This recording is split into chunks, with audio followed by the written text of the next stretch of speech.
nekwanụ nwoke pụtara n'ihu akwụkwọ wee na-aṅụrụ nwunye ya iyi wee sị nwunye ya na ọ ma nlazikwa nwaanyị ọzọ na amụ ya ama mbazikwa nwaanyị ọzọ n'ọchụ na nwaanyị ọzọ ama ntizikwara ya mgbu ọhụ na mbọsị ọbụla amụ ya aba nwaanyị ọzọ n'ọchụ ka anya bụ nwoke bụrụ onye nwụrụ anwụ ka o were ana zere mmiri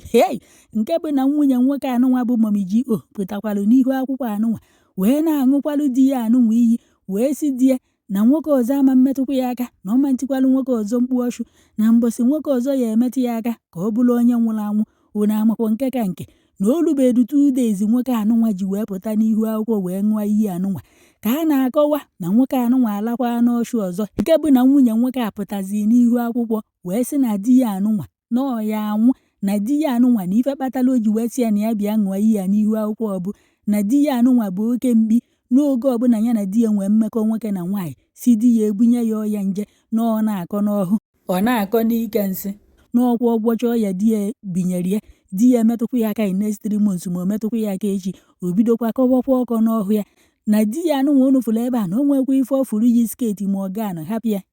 na-ama di ya anụnwa ama na onukwute oke mkpi wee sị na di ya ya anwụ dịka ọ ṅụchara iyi a wee jelaa nwaanyị ọzọ na ka nya bụ ife si wee bidozi nke ịkọ ọnụ ụbụ na ka di ya anụnwa ṅụchara iyi na saichiki ndị ya pụtara wee deelu nwaanyị anụnwa meseji wee na-agwa nwaanyị anụnwa na ya na-egodu ya bụ nwaanyị na ya kedu nwoke ya alaike ka anya na ya bụ nwaanyị anụnwa birikwanụ n'ụlọ na nwoke ọbụla chọkwanụ nwaanyị ya enye ya udo na ndụ ya na nwaanyị anụnwa na-enwe sọkọsọkọ na ala dị ya n'ahụ na oche nọ ife di ya pụtara n'ihu akwụkwọ wee na-aṅụrụ ya iyi na ọ ya alazi nwaanyị ọzọ na o nwere ike ịgwụ ya na ka di ya ṅụchara iyi anụnwa na di ya alagokwa ọchụ nke bụ na nwaanyị anụnwa jizi iwe wee pụta n'ihu akwụkwọ wee na-aba wee sị na di ya anụnwa na ọ ya anwụrịrị dịka ọ ṅụchara iyi anụnwa wee jee lụọ ọhụ nwaanyị ọzọ wee na-akọrọ ndị mmadụ na fafa ife ọ gabigalụ n'aka di ya anụnwa na ọ bụghị ofu na ọ bụghị ịbụa na di ya na-ebunye ya ọya mgbe ọbụla fa na-abụ nwechalụ mmekọ nwoke na nwaanyị na di ya anụnwa bụ oke mkpi na mgbe ya bụ nwaanyị nọ na Naịjirịa maka na di ya anụnwa esendịgokwanụ nwunye ya na Kanada ọnya ka di ya ji wee mee vidio na-agwa nwunye ya na ọ bụrụ na ọ bịa Kanada na ọ ya alakwa ọchụ nwaanyị ọzọ ya ka nwaanyị na-akọwa na mgbe di ya anụnwa ya na ya na-abụbi na Naịjirịa na di ya na-ebunye ya oyi oge ọbụla na ife ọbụla yi sketi yiri ganụ na di ya ya enefukwa anya ebe ahụ na ọ bụrụ na amụ ya abaghọ n'ọhụ ọnya ahụ na di ya ya enwekwa ezumike nwaanyị a wee na-aba wee sị na mgbe ọ bụ nwa agbọghọbịa na ọkwa Reverend Fada bụ ife tiwarịa nwa bebi Virginia wee na-abakwa wee sị na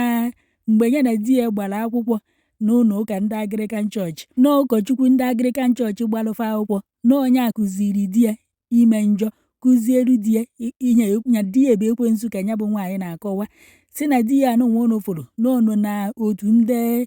wichi nya oke amoosu si na ife o ji wee ti di ya na ya bịa ṅụọ iyi n'ihu akwụkwọ ọbụ ka di ya kwụsịzie ibunye ọya na ọ bụrụ na ọ bịakwa na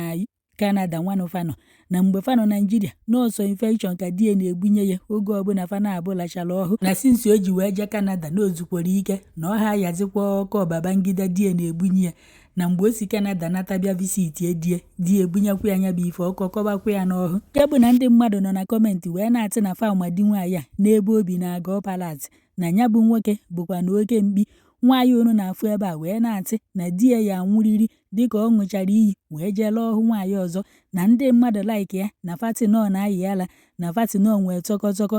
di nwaanyị anụnwa dekwa wee tio na ndị mmadụ anyakwa na nwunye ya ntị na nwunye ya na-enwe sọkọtọkọ na ala dị ya n'ahụ nọ na-ayị ala n'ọnya ka o ji wee chọọ ije Kanada ebe nwunye ya nọ ka a marụ na nyabaala na ọya kwụsịnata nwunye ya na nwunye ya na-ayị nyabaala fụ nya bụ nwoke na iti na-ajụkwa n'iya oyi nwunye nwoke a wee na-akọwa na di ya bụ onye oke ite na di ya na-agwọta ọgwụ n'oturu nyanwa bụ nke nwaanyị ka Chineke ji wee chifee di ya na-abụ aka na-abụ wee ghọrọ ya otu aka di ya wee gwọdebe ọgwụ na-ekpere nya bụ nke nwaanyị na-ekpe ka nne di ya ji wee nwụ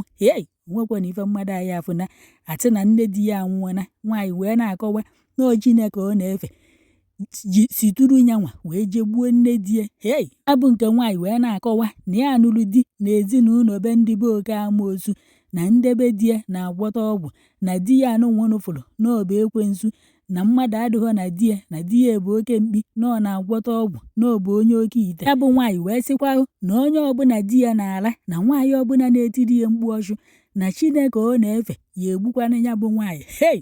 na o gotigo na ya bụ nwaanyị na ọ na-enwe tụkọtụkọ n'eziokwu, sikwa na chi nke ọ na-efe bụ Chineke na oyi egbu di ya anụnwa ụnụ na-afụ sinti nwoke anụnwa ji wee ṅụchi iyi ya bụ nwoke ji wee jee lụọ ọshụ. Unu fụ ife nwunye nwoke a na-ede na peji ya, ọ na-edezi ede, mana nke unu fụrụ ebe a bụ mgbe fa na-abụ ṅụrụ ya bụ iyi unu ya ege ka unu ka fati wee ṅụ iyi bifo nwunye wee chọpụta na nwoke alagokwa ọshụ wee dejusia peji ya ka okwuozi ya n'ọnụ ya o depụ odeghahụ. Nke bụ na ndị mmadụ na-asị na di ya nwa bịa ṅụ iyi na-atị nwunye ya na ọ bịa Kanada na ọ ya alazi ọshụ ọzọ na Kanada nwa na nwoke a bịabeghị na ebe niile ṅụrụgo ọkụ na unu adịchọ na nke nwaanyị a ka ya ekwe ka di ya bịa. Hei, a sịkwa n'okwe di ya anụnwa bụ ife kpọpụrụ nwunye ya na ụmụ ya Kanada na nwoke na-emekwa ọfụma na ọ na-ele wig ụmụ nwaanyị na-ekpu n'isi na-amakwanụ dị ma na-amasị onye na-eme ọfụma. Nke bụ na mgbe nwoke anụnwa ṅụchara iyi n'ihu akwụkwọ na-agwa nwunye ya na ọ bịa Kanada na ọ ya alazi ọshụ ọzọ, ndị mmadụ na wee na-akpọrọ nwoke a n'ihu akwụkwọ si ya na ọmakwa ife na nwunye ya agwa ife ọ ya eme si ọpụta n'ihu akwụkwọ na-aṅụ iyi na ọ ṅụzie ya ebe sọsọ ya na nwunye ya nọ na o nwere ife ome na ya ka nwunye si wee tebọ ya si ya bịa ṅụọ iyi n'ihu akwụkwọ si ọ na-aṅụ na ya bụ nwoke amaghị ife ndị mmadụ na-akpọrọ nwoke anụnwa ọbụkwa obere ife. Una ya ebure m nwoke mmadụ ebe nwunye ya gwa anya bịa ṅụọ ike na ọgwagwa ya na ọ ṅụrụ na ọ ya bịa Kanada. Nwoke chọrọ na ijefe ụmụ ya o nwere onye ọ ya abụọ bụrụ ntu ọ ṅụrụ iyi anụnwa na amụọ na ọ gbanyụọ kamera otu na ife niile okwu na o ji okwu obi ya wee kwu na ọ ya emekwa ya okwu ha ife okwu ohe ofu ọnụ ahụ o ji wee kwu ka o ya ejikwa wee kwu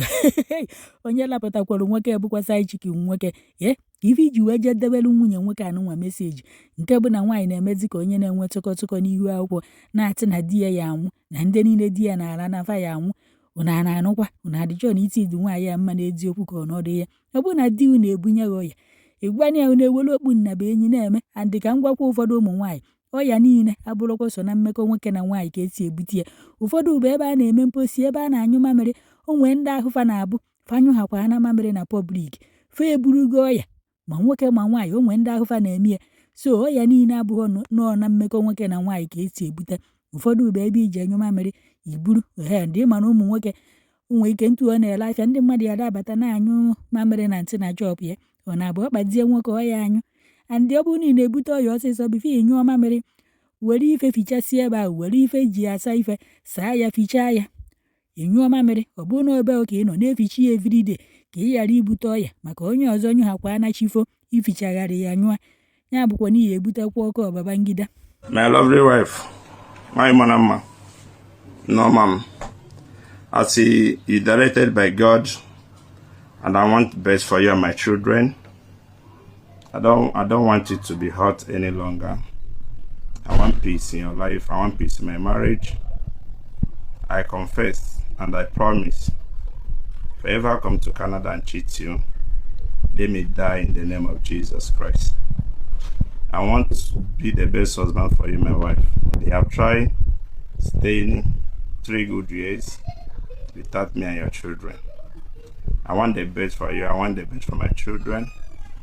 I keep my promise for you, my love. Okay? I want you to be happy in this life. And anything that will make you happy in this life, I will surely do it for you. So if I ever come to Canada and cheat on you, let me die in the name of Jesus Christ of Nazareth. I want bed for your name. I want my children to be happy. I want the future of my children. Okay? Please. Anything that hurt you at the past, please forgive and move on with your lovely home. This is my own confession to my husband, Franklin Chimobi Nwanore. I, Ezinne Mary Jane Nwanore, I confess in the name of Jesus that I will remain faithful to my husband gradually. And if I became unfaithful, let me die in the name of Jesus. Amen. And I also confess that I will continue to be a good wife to my husband and a good mother to our children. And I pray that God help us, give us the grace to build a healthy marriage and a godly home,